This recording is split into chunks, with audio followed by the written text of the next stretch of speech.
Channel चालू केलं मी, एक 10, 20, 25, 50 व्हिडिओ गेले.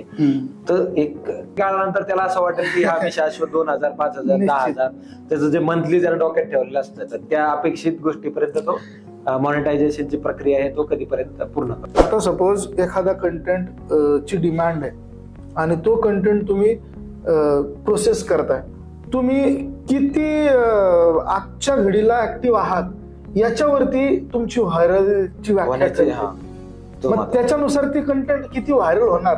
इव्हन दो मी म्हणेल की असे काही युट्यूबर्स आहेत युट्यूबवरती ज्यांनी त्यांचं पेमेंट हे दाखवलेलं आहे आणि ते अक्षरशः कोट्यावधीच्या घरात आहे. 2-2, 5-5 कोटीचं त्यांचं वार्षिक इन्कम दाखवलेले युट्यूबर सुद्धा युट्यूबवरती आहेत.